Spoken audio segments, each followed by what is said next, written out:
This episode of GunBlog VarietyCast brought to you by lawofselfdefense.com. Go to lawofselfdefense.com/variety to learn about your state's self-defense laws. Sign up for one of their online or in-person seminars or buy the book Law of Self-Defense and get 10% off when you use the discount code VARIETY at checkout. That's lawofselfdefense.com/variety.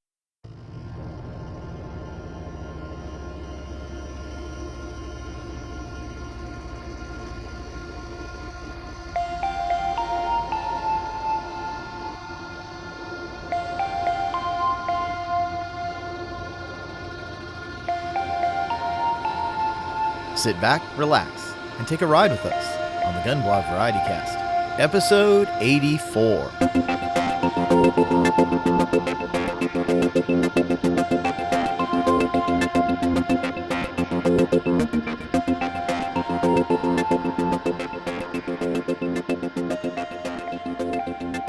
Welcome back to the GunBlog VarietyCast. I'm Sean, and I'm joined as always by Adam. How are you doing, Adam? Stressful times at work. Like yelling at 3 different people in one day, kind of stressful. Oh, wow. Well, let's go straight into the tactical dog and fitness report. I didn't walk the dog at all this week because I spent the entire week in a hotel in Wilmington. That's Wilmington, North Carolina, not Wilmington, Delaware.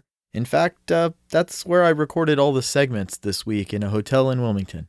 Well, that sounds fun. Yeah, not as much as you'd think. Yeah, well, good. I'm basically down to 2 days a week on the treadmill for a while based on weekend scheduling. Lots of out-of-town stuff and people coming into town to visit and more eye surgery coming, and I don't know. You getting any sleep? Oh, God, no. No, he still wakes up like 3 times a night. I'm starting to really believe the stories that my mother-in-law tells about how my wife didn't sleep through the night until she was 5. Oh, wow. Yeah. Well, and now it's time for Blue Collar Prepping with that bratty kid sister of the gun blogosphere, Erin Paulette. This week, Erin talks about the Monkeysphere and how it affects how humans see and treat each other. Come on, every pony! It's time for Blue Collar Prepping with Erin Paulette! The Monkeysphere, Erin? That's a heck of a word.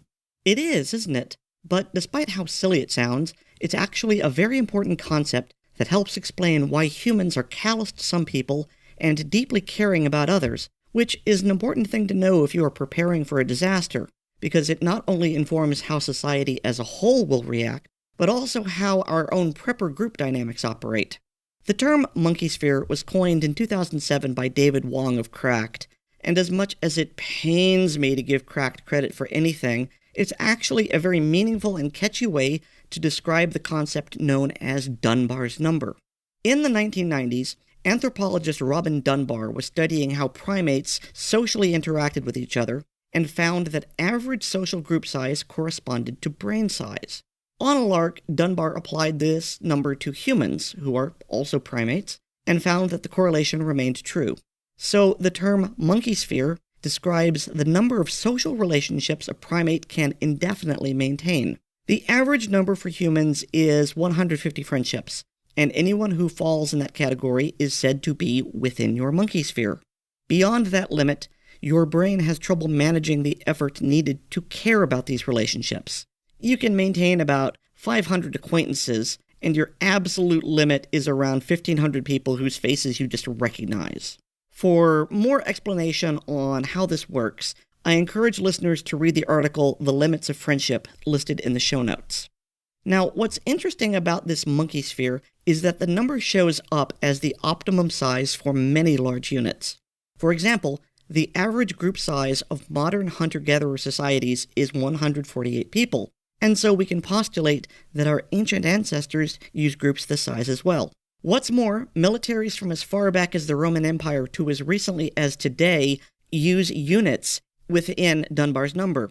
For example, the U.S. Army's operational unit diagram lists a company as being between 100 and 200 soldiers. All right, you've convinced me that humans have a Monkeysphere, but why do we have one? Our brains are just wired that way to prevent us from mental exhaustion. Here's an analogy to help explain. You have the one dog, Dices. She's your adorable puppy, and you love her lots, and you take her for walkies and to the park. Add another dog to the family. You don't love Dices any less, but now you have to exert energy to maintain a relationship with this new dog, And you have to exert more with Dices so she doesn't feel left out. Add another dog. Add 2. Add a dozen. Eventually, you will hit your limit where you say, no more dogs. I can't take care of any more, and the ones I have are driving me crazy with all their demands. The dogs have finally exceeded your Monkeysphere. You simply can't care about any more of them because it is literally making you crazy. The same goes for humans. This is why we care deeply when a friend breaks an arm or gets a divorce, and why we only care on an abstract level, if at all, that people we don't know and will never meet are starving or dying of a disease or being slaughtered. And further, this explains why so many human actions look like tribalism. It's because they are. Outside of the Monkeysphere, people stop feeling like people to us because we don't interact with them socially. Instead, they're either things we have to interact with to get what we want, like fast food servers or bank tellers or shop cashiers, or they're competitors for resources, like all of those people who take up space on the road and prevent you from getting where you want to go because they're in your way. So the Monkeysphere is a good explanation for humanity's us versus them attitude. Exactly. And the reasons for this lie within another social characteristic known as groupness. I don't have time to explain groupness now, but I will next week, and you'll see why it's such a pervasive influence in how cultures think and act. I'm looking forward to that, Aaron. It was good to talk with you. I'll see you again next week. Take care, Sean.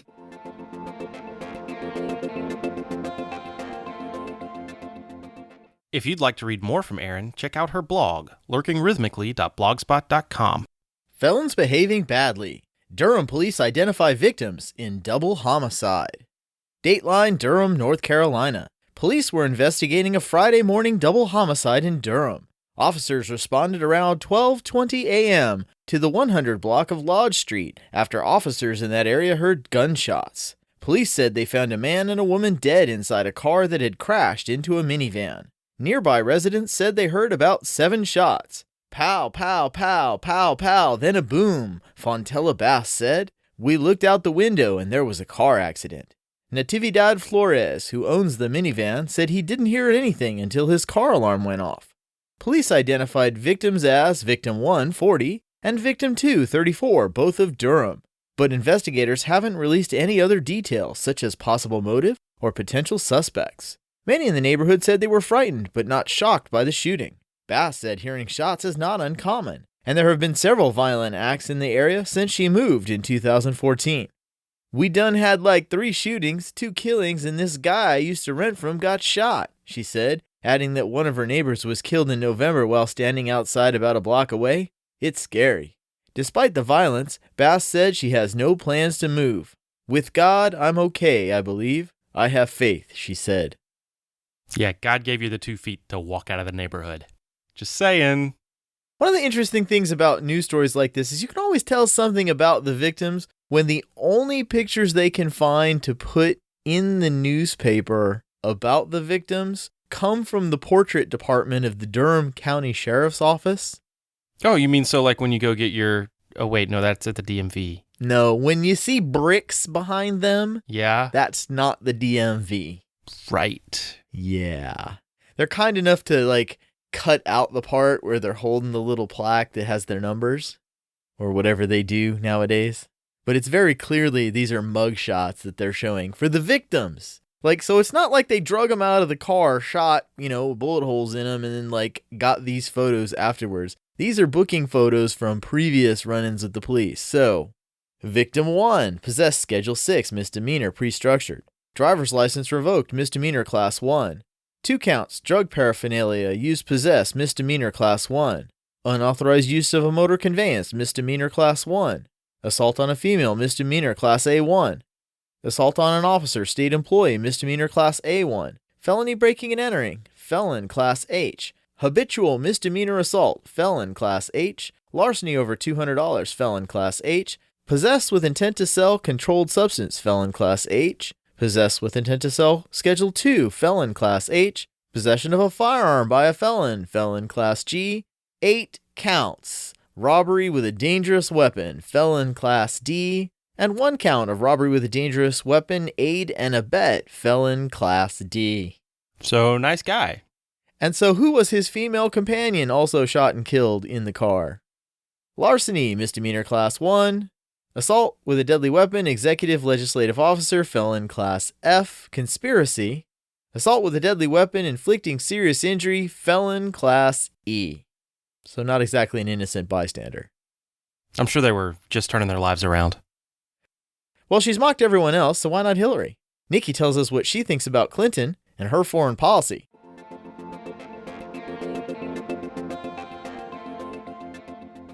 Nikki, since we've been discussing some candidates on foreign policy issues, maybe it's time we discussed Hillary Clinton. She does seem to have more foreign policy experience than almost anyone, both on the Republican and Democrat side, since she was Obama's Secretary of State. But what do you think? Well, I love how your voice went down a little when you said Hillary Clinton, like it was ominous or something. Hillary Clinton. Hillary Clinton. But you know, the funny thing about Hillary Clinton's foreign policy is that traditionally leftist organizations actually hate it. She's shown herself to be quite the hawk on some issues, and it's amusing to watch leftist magazines like Salon and Huffington Post absolutely lose their collective minds over it. Salon actually calls her foreign policy dangerous neoliberalism, which is kind of like how some brand neocons on the right. Salon points to her belief in American exceptionalism as threatening to make the world a more dangerous place.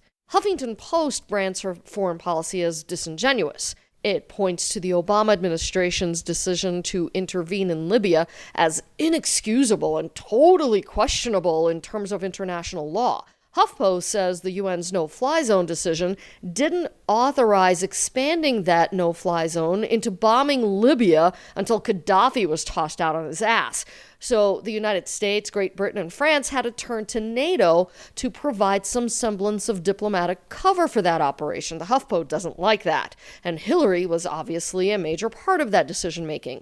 Then the HuffPo takes issue with the funneling of arms to Islamist groups in Syria to once again facilitate yet another regime change. HuffPo does not like regime changes. Hillary Clinton has denied any knowledge of CIA efforts to ship captured Libyan arms and munitions to Turkey, from where these arms wound up in Islamist militant hands, including the al-Nusra Front and other pro-Al-Qaeda elements who were fighting to overthrow Bashar al-Assad. Salon, on the other hand, goes far beyond some of these policy decisions in the Obama administration. It attacks her apparent belief that America is exceptional and always right, and claims these views make her dangerous as commander-in-chief because she won't be empathetic and won't take it up the rump from other nations, apparently. I'm paraphrasing here, obviously. So because America is special and always right, Salon somehow decided that this will translate into her leading America into operating outside international law. So are you saying that Hillary Clinton is much more of a conservative on foreign policy? Or even a neocon? Ooh, another ominous drop in voice there. Neocon. Well, I think that's what these leftist rags are saying. I think the truth is somewhere in the middle. Hillary Clinton is a pragmatist. Her transgressions and mishandling classified information aside, she was briefed on the PDB, the Presidential Daily Brief. She knew intelligence, and she acted based on what we knew at the time, right or wrong, which is not what I'm here to discuss, so let's put that aside. She apparently has a huge network of foreign policy advisors. Hundreds, her campaign claims. At the top is Policy Director Jake Sullivan, who was her Deputy Chief of Staff when she was Secretary of State, and Laura Rosenberger, a former State Department official who actually runs the day-to-day operations and long-term planning. There's also a senior group of outside advisors that includes former CIA Director and Defense Secretary Leon Panetta, former National Security Advisor Tom Donilon, Center for a New American Security CEO Michelle Flournoy, who used to be the Undersecretary of Defense for Policy and is actually highly regarded as both objective and well-versed in policy, as well as sharp, and former Secretary of State Madeleine Albright. The campaign also consults with about a dozen advisory working groups for regional and functional issues on everything from Asia to Europe to human rights to defense to counterterrorism to cyber, you name it. Personally, I think the wider your foreign policy team and the more diverse in their views, the better. That makes sense. Just look at the diversity in Ted Cruz's national security team. Well, yeah, it's true. Most liberals screech that Cruz's foreign policy team includes Islamophobe Frank Gaffney and 3 others who work for his think tank, including former CIA officers Fred Fleitz and Claire Lopez, and former Army Special Forces Master Sergeant Jim Hansen, whom I actually know personally and who's a great guy. There's also Andrew McCarthy, a former assistant U.S. attorney who prosecuted the World Trade Center bombing. But at the same time, the team includes former officials who oppose the views of Gaffney. Michael Ledeen, a former Reagan administration official who opposes the view that we're at war with Islam, and also Jim Talent, a former Missouri Republican senator who was a key advisor to Romney in 2008 and 2012. They're both signed up for the Cruz team. And so is Mary Hayback, a former staffer on George W. Bush's National Security Council, who's an expert on jihadi organizations and has actually warned against demonizing the entire religion of Islam. That's something the screeching leftist rags who hate Cruz will never point out. But back to Hillary Clinton, I think she's walking this fine line between a strong national security and addressing the social justice whiners' concerns. So South Korea, misogynist. Yes, she wants to help Latin America develop and grow those nations' economies, but we need to focus on income inequality, which is pretty much a hallmark of many of the corrupt socialist economies there to begin with. She's a proponent of what she calls smart power, which is a combination of diplomacy and development. Translation, talk to them and toss money at them before committing troops. So yeah, she does want to increase foreign aid. But at the same time, as I said earlier, she's been hawkish on issues such as Libya, arming the Syrian rebels, escalation of the war in Afghanistan, and drone strikes on our enemies. So not altogether the type of person that can be accused of working to weaken our nation on the world stage. All right, Nikki, it was good to talk with you. I'll see you again next week. You bet. Take care.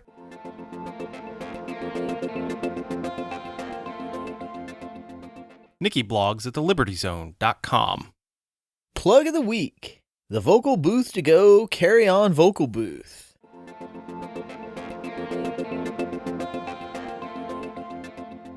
So Aaron, I understand you wanted to do the plug of the week this week. What is it that you wanted to plug? I want to plug the Carry On Vocal Booth Pro. Earlier in March, you sent me an email with a video showing me this really portable setup and how it was awesome for sound quality, and how you needed to get me one because you just absolutely hated the hard echo that came about when I recorded in the church office. Oh, I didn't hate the echo. I just always thought, boy, it would be nice if we had a little bit better audio quality, and it would also be kind of nice if you didn't have to hide under a blanket to get even that good of audio quality. I will admit, setting up the blanket fort of prepitude was rather annoying. I really liked what I saw, but then I saw the price and I just went pale because, well, one of the reasons I do blue-collar prepping is because I am cheap. And this thing was around $200, and that's just outside my price point. But I figured, well, I've got a birthday coming up. Why don't you go ahead and post it to my wall, and maybe people will donate a little something. I figured I would maybe get it by, Christmas. And I was surprised that enough people thought highly enough of what I do here that they donated. There was one person who donated $100 within the day. And I think it was within a week we had everything filled out, and you even upgraded to the Pro version with the extra doohickeys. And so the first thing I want to do is say thank you to everyone who donated. It means so much to me. It's a wonderful birthday present. So, as the person who does all of the editing, let me tell you how much better the audio quality is. It was $239, including shipping, to get the Vocal Booth Pro for you. And I like the audio quality so much better that I bought myself one. I am currently sitting in a hotel room recording this, and I want you to hear the difference. This is me in the booth, and if I just push the top back a little and then sit back into the room, can you hear the echo difference? The complete difference in audio quality. Now, if I get back where I belong, suddenly the audio quality gets so much better, so much less echo. Yeah, the first time I did this, you said something to the effect of, "Oh, Aaron, your voice sounds like it's wrapped in a velvety cloud." It did. It was completely different. all of a sudden it went from this muted echo, because you had a pretty heavy duty echo when you weren't under the blanket, and even under the blanket there was this echo, and then all of a sudden, boom, no echo. It did change your audio. I can always tell when you're in the booth, but it is so much better. So who do you think that this would be good for? So obviously, if you're not recording anything, you don't want it, but who could use this? Well, pretty much anyone who does podcasting who doesn't already have a booth set up, voice actors, really anyone who needs to record themselves and remove all of the audio artifacts of the room. If you're a podcaster, and I know podcasters listen to podcasts, if you're a podcaster and you podcast from a place where you don't have things on the wall to kill the echo, or if you podcast from multiple locations, or if you podcast on the go, this is a thing that you can just fold up, throw it in your trunk, and drive away with it. Now, you podcast generally from a church, not from your home, and you can't leave this at the church, so you just fold it up and carry it with you. Oh yeah, it folds to, I think, 2 feet square and about 6 inches thick, and it weighs around 20 pounds. So if you were carrying it for a long distance, you'd get tired. But yeah, just taking it out to the car, from the car to the church office in my case, or to the hotel room in your case, yeah, that's really easy, really doable. Right. So if you're a podcaster, if you are a voice actor on the go and you need to make some kind of recording in any place other than a prepared studio, spend the $225 plus shipping. I checked on the shipping costs. If you live in Seattle, it's less than $20 to ship it all the way to Seattle, because they're in Frederick, Maryland, so that's all the way across country. Get this booth. Now, I contacted these people. I said, look, your product's pretty cool. It's good enough that I reached into my own pocket and bought another one for me, so that I could record from a hotel room. Can I have a discount code so that I can share with other podcasters? And they said, sure. Discount code Variety, you get 10% off anything you buy from them, as long as it's more than $100. Now, the booth itself is $225, 10% off, you get $22.50 off. As I said, it's less than $20 shipping all the way across the country. So no matter where you are in the lower 48, your 10% is going to cover more than your shipping. So check it out. There's a link in the show notes. Use discount code Variety. You won't be disappointed.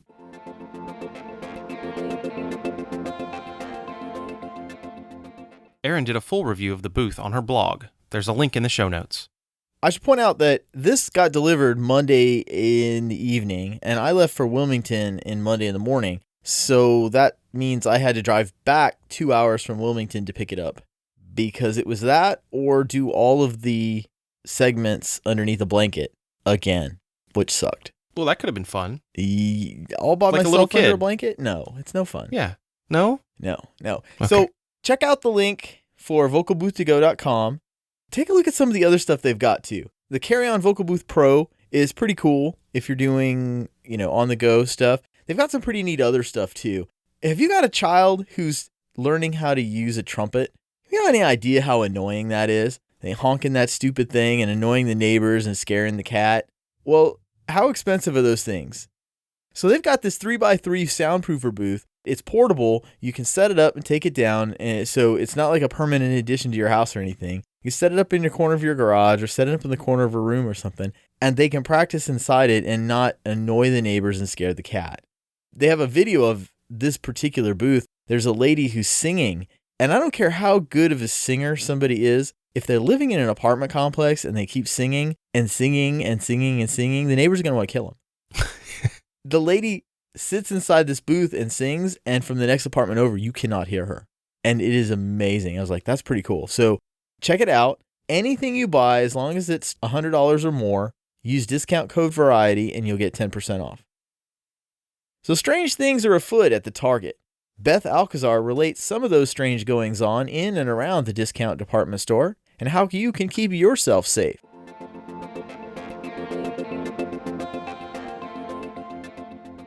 Well, hey, Beth. What's been happening in the world since we last spoke? Well, I was recently made aware of a potential situation happening at a local Target, a store where my own mother and probably a really huge number of my friends actually shop. Oh, a big sale? No, multiple women were reporting that a strange man followed them while they shopped. The old creepy guy at the big box store routine. It's happened a lot before, and unfortunately, I hear stories all the time about this. Women feeling uncomfortable about someone who's watching them, or getting too close to them, or even getting too close to their children. People were posting about this particular incident on a community Facebook site, saying things like, "He continued to appear almost everywhere I went in the store," or, "As I walked, he walked. He got a little too close for comfort."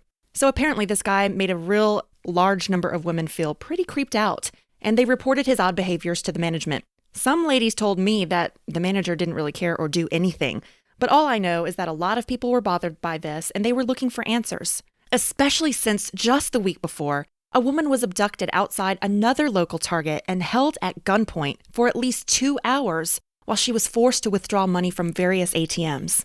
Man, what's up with Target? Who knows? It sure is odd that all this has happened after Target made a corporate stance against carrying firearms in their store, basically requesting that people don't bring personal protection or concealed carry guns into their stores anymore. Perhaps Target has really become a target. Yeah, I remember when they announced this whole new stance, claiming that bringing firearms to Target creates an environment that is at odds with the family-friendly shopping and work experience they strive to create. I guess it's been a few years ago now, but that's when they changed their policy to say something about respectfully requesting that guests do not bring firearms to the store, even in communities where it's permitted by law. They lost a lot of business by pandering to the box wine and Xanax crowd with their empty statement. I'm sure these incidents aren't helping them much either. No doubt. Of course, things like this don't have to happen to you or to your family or even in your own neighborhood for us to talk about situational awareness. Nowadays, we all have to be extra cautious no matter where we are. But doesn't cautious just translate to paranoid for a whole bunch of people? Well, no. You just need to be comfortably aware and alert. You're not scared. You're not paranoid. You're just looking around and you're aware of who is in your space. And if something doesn't feel right, leave. And if that means leaving your cart behind at Target, packing up your kids, hey, that is much better than the alternative. You know, they always say better safe than sorry. But ultimately, it's not paranoia. It's all about planning ahead, paying attention, and making good choices. But how do you do that without peering around every corner or looking like everyone's out to get you? Well, that's actually a good question. You know, criminals are looking for that easy target. So ultimately, don't make it easy for them. Don't look or act like a victim. And here are some straightforward and simple things that everyone can do. First and foremost, if you are ready to leave a store, make sure that you have your keys in hand. Don't dig around for those in your purse, look around for those, become distracted with finding them while you're walking out to your car, because you might miss the fact that someone is watching or following you. Another thing would be, if you're with your kids, make sure that they know the routine and they are following along. So make sure they're behaving themselves. And you can also enlist them to help. I mean, they understand the concept of stranger danger. So you have an extra pair or pairs of eyes and ears. It's that herd mentality. Get them to also look around and see if someone is too close or someone is watching. Another thing would be, of course, don't look at your iPhone. It's amazing to me how many people are walking around running into people or to things because they're paying attention to that little electronic box in front of their face. Now, if you feel like you need to have that nearby to make a phone call, that's fine, but don't text or email or become distracted while you're leaving a store or while you're even in the store. It's important to always be alert. Another thing is so simple that maybe it's just too obvious, but as soon as you're ready to leave, look around. Look left, look right, look around that parking area, and see if there's anything that strikes you as unusual or abnormal or potentially dangerous. Obviously, if something does look bad, you have plenty of decisions. You could walk back in, you could ask someone to watch you walk to your car, or you can even request that they walk you all the way back out there. And while you're walking, keep in mind, even if you're alone, you can walk quickly and walk with purpose. Those people don't look to predators as prey because they're paying attention. And a lot of times, if you are alert and you are walking quickly and purposefully, you will be overlooked and they will look to the next person who's not paying close attention. Another thing is to check for maybe unusual behaviors. Maybe someone is acting strangely. Maybe someone is too close, invading your personal space.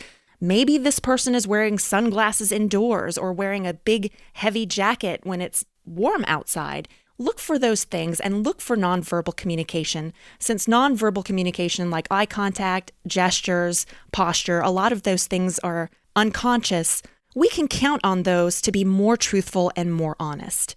Other than that, once you get to your car, lock your doors as soon as you get in. It is not necessary for you to check in the mirror or to get your iPhone out unless everyone is safe and secure inside the car. And if you can, start the vehicle. That way, if someone approaches you, you are ready to drive away. If you do happen to have a cart, like at a grocery store, that you need to put aside, maybe you've unloaded your groceries and the kids are now in their car seats, go ahead and lock the door, close the door, lock the door before you walk away and put that cart up, because you don't want anyone to have an opportunity to slip into your vehicle when you're not looking. Another thing as well is don't leave those personal items in plain view. Those are temptations for someone to break into your car or perhaps to wait for you and target you, whether that's a phone, a wallet, a purse, or other shopping bags. Make sure those things are hidden or covered or put away in the trunk. Finally, you can listen to some great advice and stories from William April, who appeared on American Warrior Society's podcast, episode 19. William will give you some great advice on how criminal predators actually think. And if you know what they're looking for, you can learn how to look like someone else. That's good advice. I like it. Well, yeah, it works well for those of us who are responsible gun owners, and it's a very simple adjustment that all of us, including my own mom, can make in our everyday lives to be more aware of our surroundings and hopefully to avoid some possibly bad situations. All right, Beth. It was good to talk with you. I'll see you again next week. Well, thank you. Y'all stay safe and be well armed.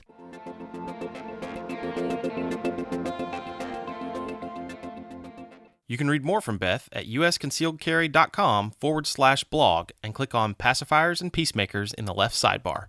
Fun with headlines.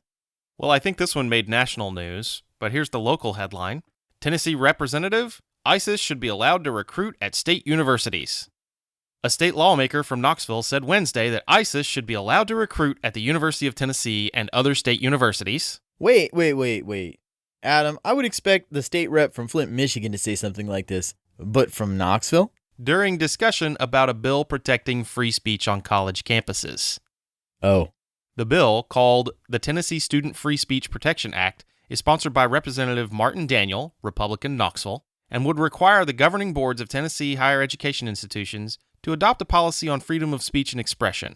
Martin said during a subcommittee meeting that he believes students' free speech had been diminished due to unfair policies. Duh. Yeah.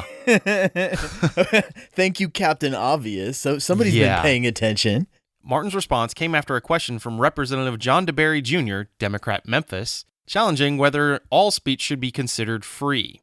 Should someone be able to stand in the marketplace or in the town square at the University of Tennessee, University of Memphis, Murfreesboro, Cookeville, Austin Peay, and recruit for ISIS? Asked DeBerry.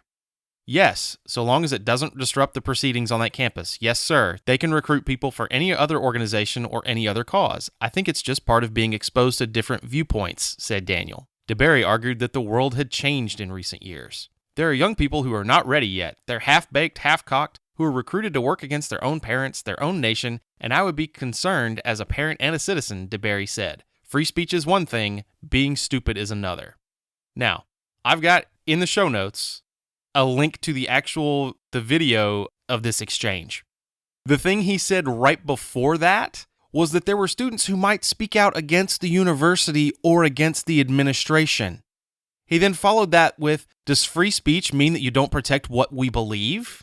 And the guy who was actually, talking about the bill, the bill sponsor, Martin, he said, well, that's a fundamental difference, right? So you and I don't believe the same things.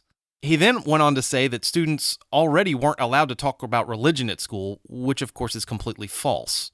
And this wasn't about adopting free speech in the classroom or requiring the university to fund any sort of free speech programs or anything like that. It was just basically about allowing students to say what they want without being scared of being expelled. You have to apply 5 days in advance for a permit to distribute flyers on the campus of Middle Tennessee State University. 5 days in advance. And they can deny your permit. Of course. You might say something really bad. You might take some chalk and write on the sidewalk that you support the wrong person for president. Or just that person's name and the number 2016. I know. It's horrible. And then he says, I don't think the framers meant that we could just destroy ourselves from within. And by that, he was talking about people saying things against the university or the administration. So then the article ends with, the bill was taken off notice following the exchange. Martin had pushed for the bill to be sent to summer study. Actually, if you look at it, he asked for it to be taken off notice and sent to summer study before DeBerry started talking. And DeBerry opens up with, I don't mean to prolong the issue, but, and then talks for 5 minutes. I really encourage everybody to go and watch the video because I think, Sean, you've been like in committee meetings before. Oh, Lord. And then after you read the news article and you're like, I'm sorry, were they in the same committee meeting that I was in? Because that is totally not what happened. Just to kind of get a sense of it, you guys should watch this video and then read this article. Let me tell you, just because these people are good at getting people to vote for them doesn't mean they have a brain in their heads. Yeah. DeBerry also mentioned how in the 1960s, he was, a protester at college protecting his own free speech rights, but that doing that now would be just dangerous. Of course. Because now, instead of fighting the man, he is the man, and now we can't do that. Right. That would be bad, because we might talk out against the administration. So now you've got that shiny new ham radio receiver. What the heck are you going to do with it? Silicon Graybeard tells you some of the interesting things floating about in the ether for you to listen in on. In Tech Tips, Tech Tips, Tech Tips.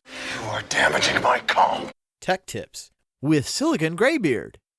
Sig, last time we talked about receivers in general, and you gave us some names to consider. How about getting into a little more detail on using them? Sure thing, Sean.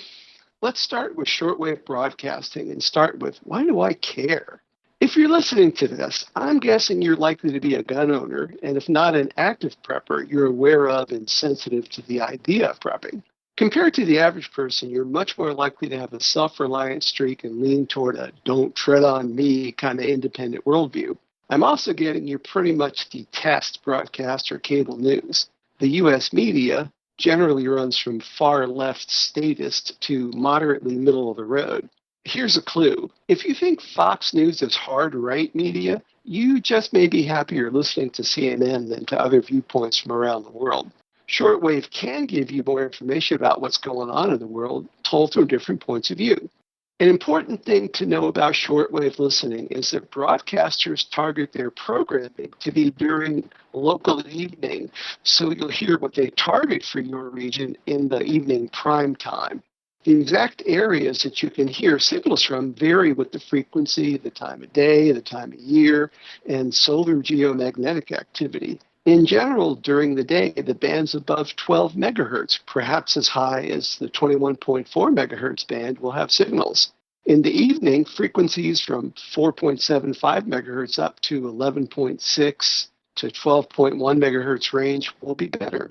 In certain areas of the world, there's activity below that, down as low as the 2.3 to 2.5 megahertz range, the so-called tropical bands. You won't hear anything in these bands until your local evening. Listening during the day, or by listening to broadcasts to other English-speaking areas, you'll hear news aimed at people who aren't in your hometown, prime time area.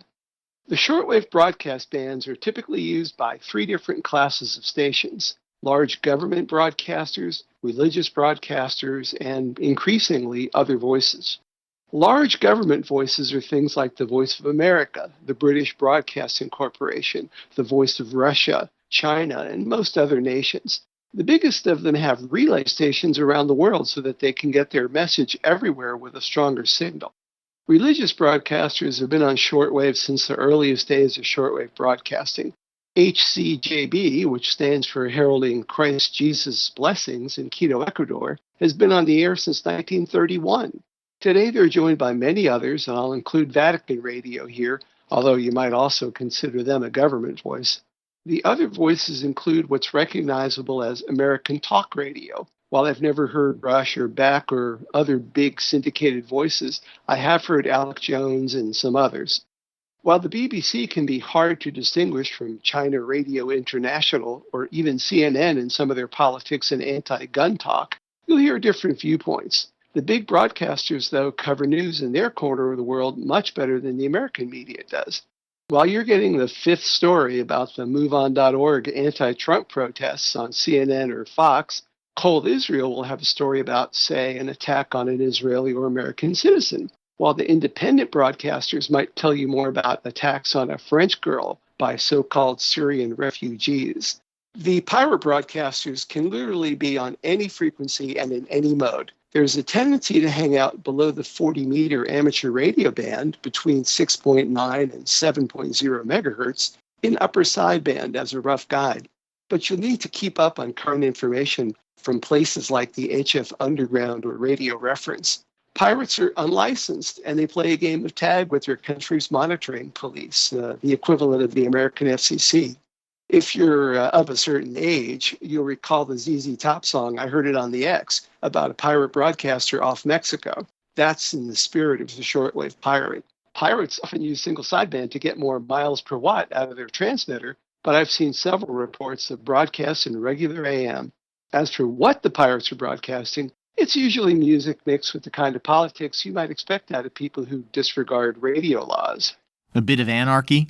Yeah, just a little. Now, if you have a broadband HF receiver like the few we talked about last week, there are other interesting stations to listen to. Although I find listening to them only slightly more interesting than watching paint dry, there are number stations that are often messages to spies in the field. These typically give a short transmission reading a list of what seem like random numbers. In fact, these messages are generated by one-time pads, a type of encryption which is theoretically impossible to break without seizing the pad from one of the two parties exchanging information. Yes, even in this day of supercomputers, a one-time pad of numbers done properly is unbreakable. There are marine radio and aviation services, typically in upper sideband. These are probably most interesting to people who are interested in boating or flying. But in addition to 12 formally assigned marine radio bands throughout the HF spectrum, many people who sail or cruise under power out to sea use ham radio to keep in contact. And there's a pretty active community that meets on either the 20 or 40 meter ham bands daily. Hams on 40 meters generally use lower sideband. I've listened to aviation many times, but I also listen to my local air traffic control. Finally, there's military. A surprising amount of military communications in the HF spectrum are not scrambled, but that doesn't mean they're understandable. They typically will come up on some frequency, give a phonetic alphabet identification, and then read a series of numbers, like the number stations. While they usually stay in the parts of the HF spectrum assigned to, quote, utility users, they don't always. A typical report is that they'll show up on some frequencies, say something like Alpha 8 Charlie, and start giving a list of numbers. Chances are you'll never know whom they're talking to or what they're saying. Next week, we'll move up in the spectrum to where most scanner listeners have always been the most interested: police, fire, and other public service communications. All right, Sig. It was good to talk with you. I'll see you again next week. Good talking to you.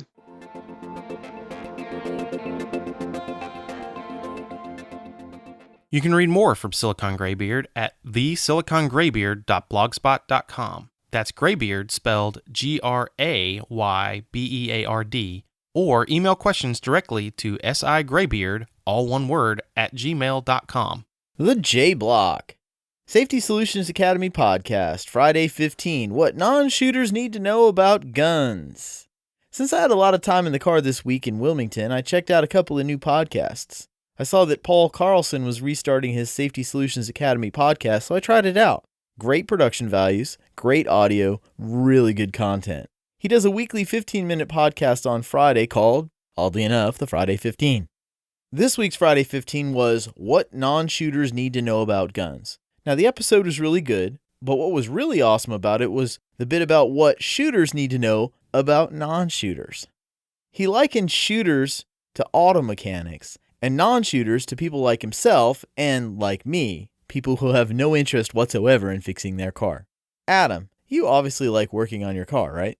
Clearly, or I'd have something considerably newer. Well, I hate it. That's what the auto mechanic is for. And if there's a roadside emergency, I've got AAA on my personal vehicle. And if it's the company car, I just call the fleet roadside assistance number. But that's like saying, I'll just call the cops if I have a problem. Well, that's exactly Paul's point.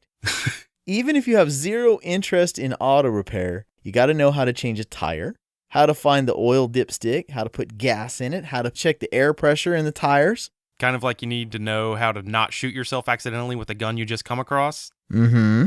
Or maybe even how to point a gun if you find yourself in an emergency, even if you don't want to become a gun guy like us? Pretty much, yep.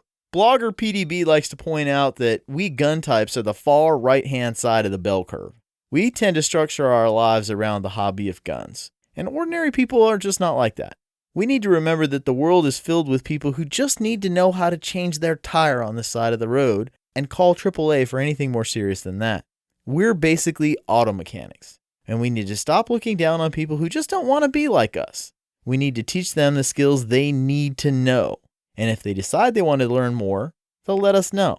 And check out Safety Solutions Academy's podcast. It's available on iTunes and Stitcher Radio. And now a word from our sponsor. You know what will happen. If you ever have to defend yourself, you're going to end up in handcuffs. Are you trained to win the fight after the fight? Sure, you can draw, aim, and put 2 in the 10 ring, but have you learned your legal self-defense? Do you know the law? Go to lawofselfdefense.com/variety to sign up for your legal self-defense class. Each class is tailored to the laws in your state. Attorney Andrew Branco will teach you the law, not just what the law says, but what the judge's legal opinions say, what the jury instructions say.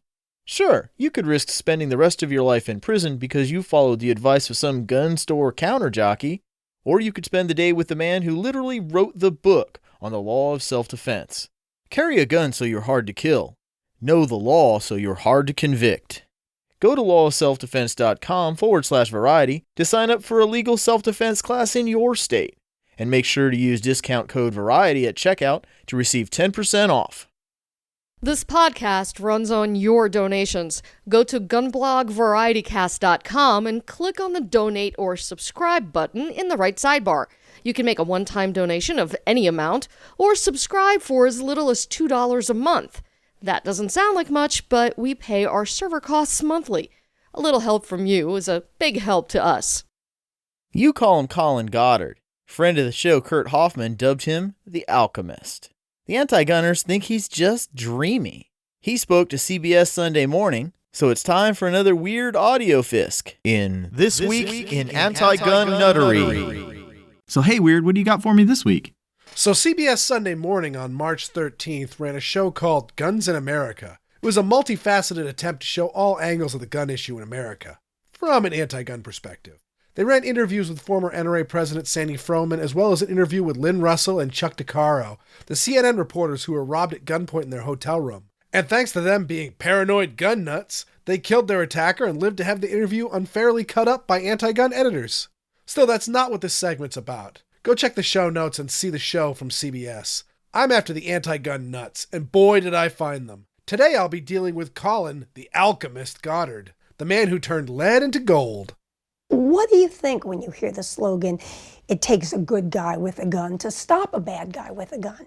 You know, I don't necessarily believe that slogan. I think in that kind of way, it kind of blames people for not carrying a gun with them all the time, which I think is a little odd. I look back at America, the country with 300 million guns in circulation already, one for every adult, that allows you to carry it practically everywhere you want to go in this society, and we have yet a gun violence rate that is 20 times higher than any other modern industrialized country. So my question is, at what point did things all of a sudden become safer for everybody? Victim blaming? Yeah, that's just a figment of his imagination. So first, we have nearly enough guns for every person in the nation and very liberal carry laws, at least compared to other countries. Yet Colin and 48 other people were shot, 32 of them killed that day in Virginia, a state with very reasonable gun laws, but in a location that forbid the carry or possession of firearms. The shooter had minimal shooting skills and possessed almost exclusively 10-round restricted magazines. And the moment the SWAT team, the only other people with guns, breached the building, he turned the gun on himself. He didn't even fire a shot at the police. I don't use the term lightly. Colin Goddard is an evil man. He graduated after the shooting with a Bachelor of Arts degree in International Studies. With that degree, he should be eating ramen noodles for breakfast, making sure he doesn't wake up his other 5 roommates before he makes his way down to Starbucks to make sure your latte is made right. But because of the lead in his body and the fact that his father, Andrew Goddard, is a Brady campaign chapter president, he managed to land a sweet job with the Brady campaign. And since that ship is sinking with the pending payment of Lucky Gunner's legal fees, he jumped ship to suckle off of Daddy Bloomberg's teat. The man turned lead into gold, but to do it, he had to deny the truth. Did he wish that he had more than a cell phone that day when the bullets were flying? Did he wish he was fighting back rather than playing dead on the floor? You bet your ass he did. But he'll never admit to it because that would cut off the sweet, sweet anti-gun money. And again, America does not have much more violent crime than comparable nations, nor do we have more suicides. But when those things happen, guns are more common. And they like to focus on this because the vultures like Colin are out to ban guns. Well, I think the basic criminal background check needs to be applied to every single gun sale in this country, not just some that it's currently applied to, not just sales from gun dealers at gun stores, but really any time you sell a gun. So private sales between two individuals. Yeah. I think for family members, there should be an exemption. You don't have to background check your son, but I think generally when you're selling to somebody you don't know, yeah, you ought to do a background check to make sure they can legally own it. Unless we check people before they buy a gun, how are we supposed to know if they can own it or not? So again, Colin was shot in a gun-free zone with guns that were legally bought from a gun shop, the killer passing the background checks because the judge had ruled him a danger to himself and others, but was then sentenced to outpatient treatment that he never attended, and the legal system didn't care. But Colin is pushing for background checks because he's paid to push for background checks.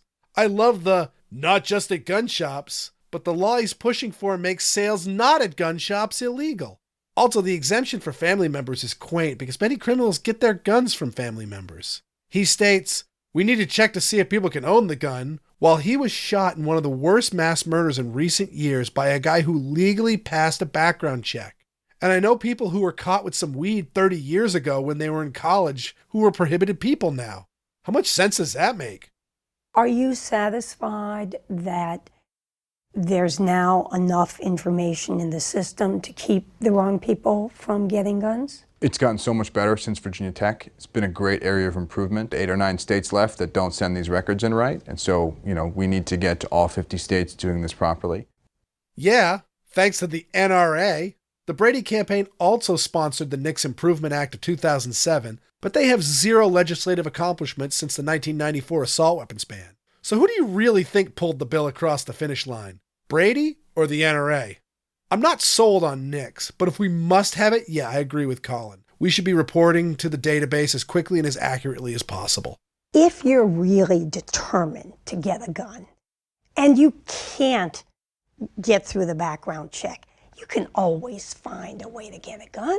Well, the question is, why make it so easy? And in the vast majority of cases, it's not people who are really determined, right? There are a whole variety of reasons why people do these things. But we as researchers and people who set public policy ought to look at the big picture and determine policies and improvements to do the greatest good in reducing gun deaths and injuries, which is why background checks, again, are the most common sense step and systematic way that we have in America to keep guns away from dangerous people. So to start off, Colin and the other anti-gun activists are not looking at the big picture or public policy for safety. They are looking for ways to cripple gun culture. Their big picture is how to ban guns. And Colin is not a researcher, he's a political lobbyist. See, background checks don't make much sense. Spree killers like the jerk who shot Colin passed a background check.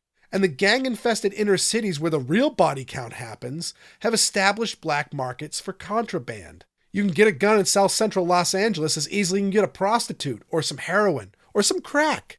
And don't think that these aren't related. You know people are trading guns for crack or a fun evening in a hotel room. Also, the antis always need to roll suicides into the equation. You think background checks have anything to do with that? Nope, it's all about crippling gun culture. You make showing your friend a gun a crime, or taking someone to shoot a crime, or just make it difficult to buy a gun. It slows the gun culture down. And it has the added benefit of creating a backdoor registry, which is required for that Australian gun control they keep talking about. You want to really reduce gun deaths and injuries? Well, accidental injuries and death have been falling at an amazing rate, and the NRA and its safety training programs are no small part of that. Violent crime has also been falling, while gun ownership is up.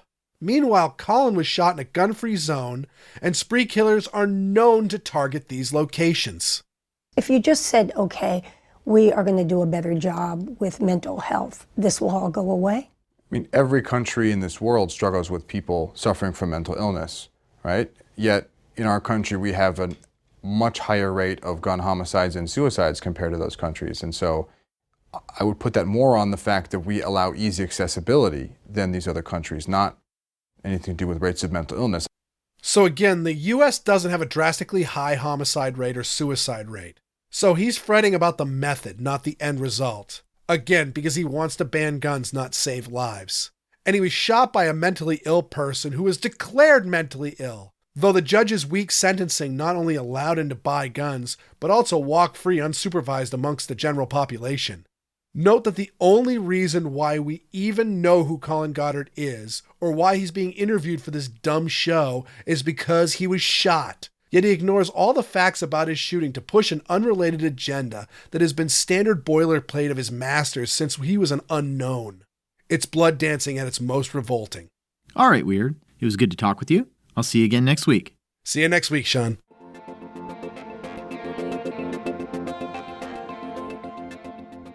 In addition to appearing here, Weird is a regular host on the Squirrel Report and blogs at weirdworld.com. That's WEERD world.com.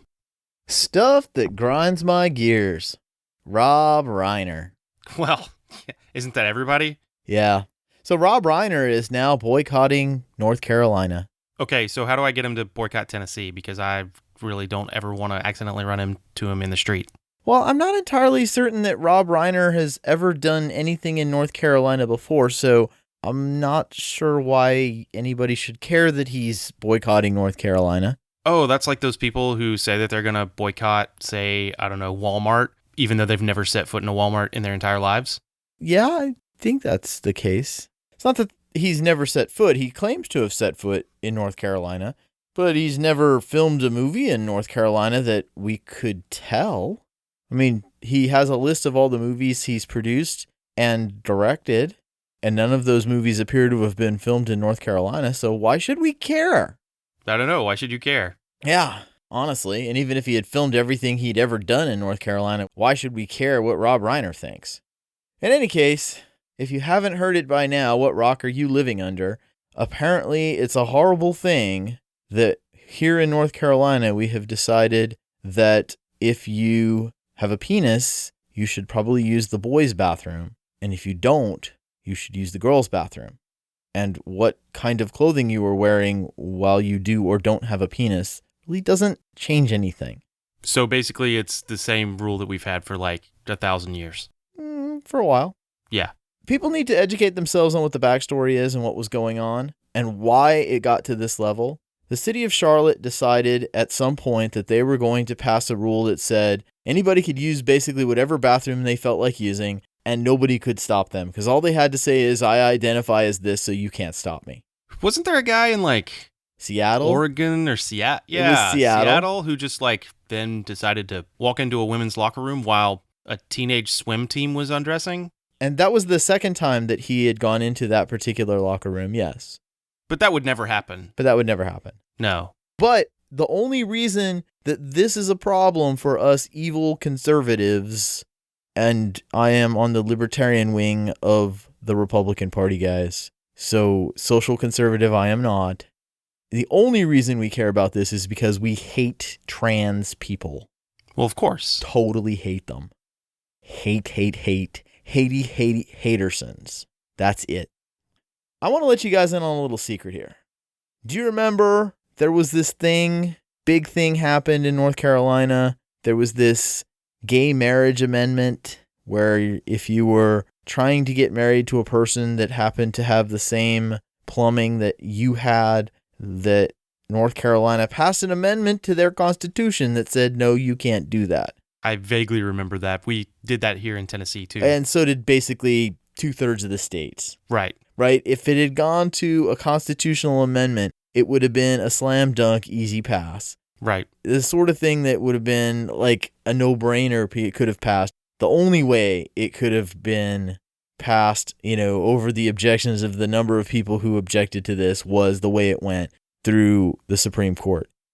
Or maybe try to convince people that, hey, maybe this is a good idea, or the right way, which is get the government out of the marriage business in the first place. Well, what fun is that? I know. Wait, whoa. That's crazy talk. You want the government to not regulate something that they have regulated for like a couple of decades? Yeah, since back in the day when they realized that white people and black people might get married and we have to regulate it now. That was the only reason they regulated it in the first place. Right. Oh, well, now it's a tradition. Stupid people. But, we can charge you money and we can tell you what you can and can't do, so why would we stop that? In any case, the actual reason that this was a big deal in North Carolina is North Carolina is a purple state. It might vote Republican. It might vote Democrat in the presidential elections. Well, there's only so much money that can go directly to the presidential campaigns. So rather than waste money in those campaigns, the Obama campaign decided it would be so much easier to have a lot of their recruiting done by using the anti-Prop 1, I think it was, campaign to do all of their registration and groundwork for them.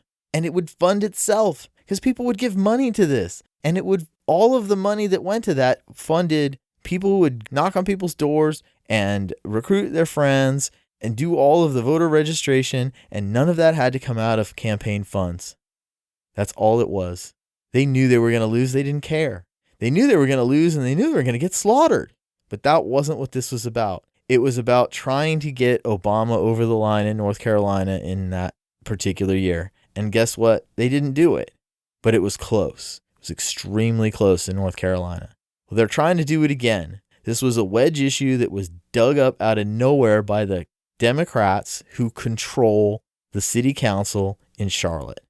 There are plenty of ways that this could have been done in Charlotte if they wanted to be intelligent about this. You don't take a minority, stick them on the end of a pike, and use them to bludgeon people. That's rude. You don't take trans people and say, we're going to use you to beat our political enemies. It's not fair to the trans people.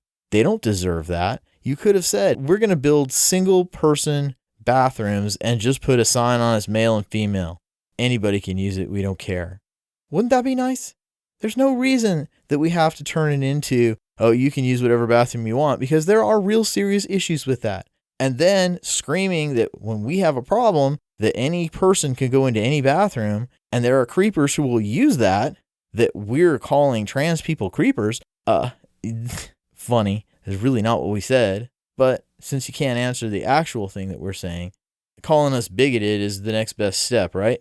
Well, of course. Shut up, you racist. And also racist. And yeah, shut up, they explained. So what about you, Adam? This freaking weather. So we're in that part of the year where it's, 30 degrees, ice on my windows when I leave in the morning, and 75 outside and 130 in my car when I get in the car to go home. How am I supposed to dress for that? Short pants and long underwear. Well, there's that. There's also, I'm always tempted to move to Costa Rica because average daily temperature in January, 72. Average daily temperature in July, 72.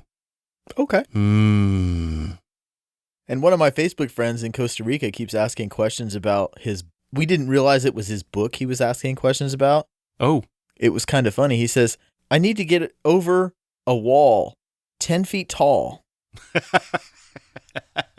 Oh, I see. He was crowdsourcing his escape stuff in his right. book. I need to get over walls 10 feet tall. I need a tool to do this, but it has to be something that can be carried, and I need to be able to carry my tools, so I can't be like a ladder. So I sent him a picture of I think it was a Caterpillar D9 bulldozer with a machine gun on top. The classic Israeli armored bulldozer, right? Right. He's like, I should have specified that there was a financial limit.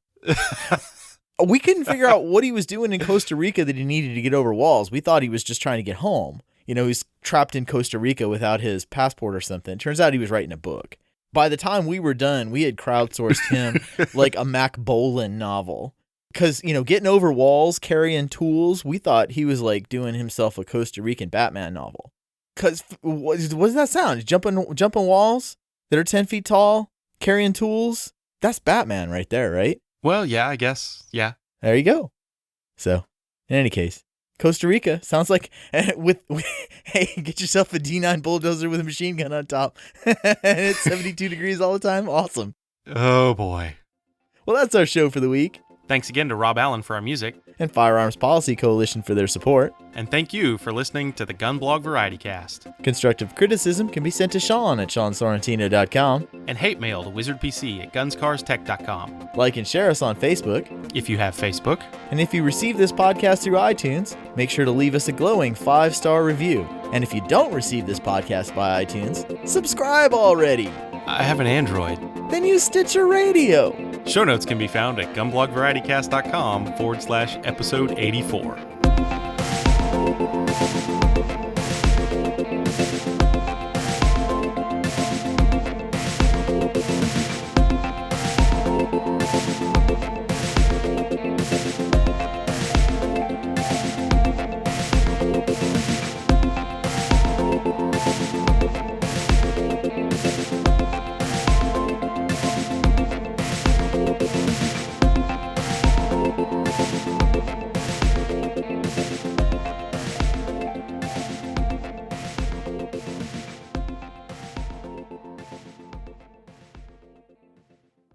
This is a URS production.